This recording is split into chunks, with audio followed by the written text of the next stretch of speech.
नमस्कार, मैं विवेका।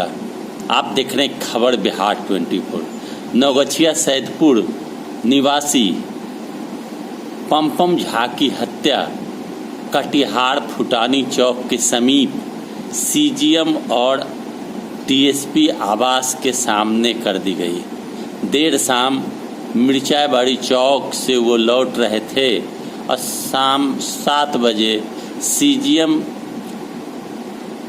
के घर के सामने 2 अपराधकर्मी घात लगाकर पहले से मौजूद थे, जिसने सर में सटाकर पम्पम झा की गोली मारकर हत्या कर दी। हत्या किए जाने के बाद कोहराम सा मच गया।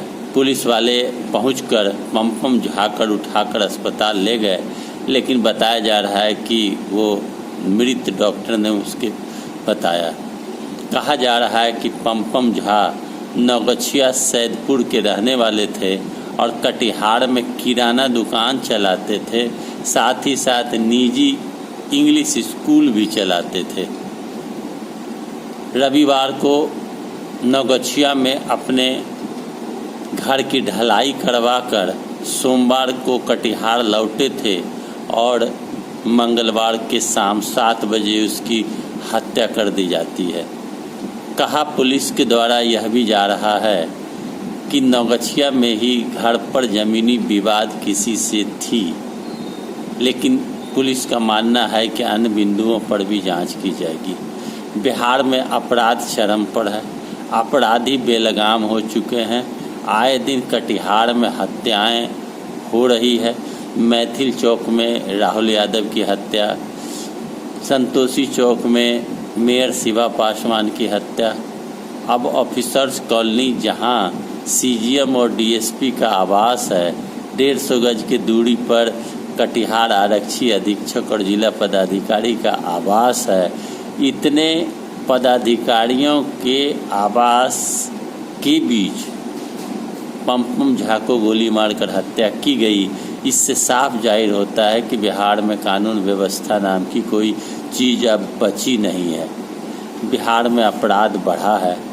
पम्पम झा की पत्नी का रो रो कर बुरा हाल है। 10 साल की बेटी, 8 साल के बेटे का बुरा हाल है रो रो कर।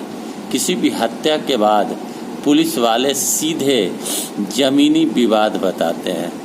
पम्पम झा की हत्या के बाद पुलिस वाले का कहना है कि सैदपुर में घर की ढलाई कराया था और सैदपुर में ही किसी से ज़मीनी विवाद भी चल रहा था। बिहार में अगर हत्या होती है तो ज़मीनी विवाद से जोड़कर इस मामले को आपसी रंजिश बताकर लीपापोती कर दी जाती है। क्या इस व्यापारी की हत्या ज़मीन विवाद के कारण हुई है या किसी अन्य कारण से, यह तो जांच का विषय है। पुलिस वाले ने पल्ला झाड़ने के लिए तरह तरह की बातें कहनी प्रारंभ कर दी है। पम्पम झा 40 साल के थे और 2 बच्चे के पिता थे।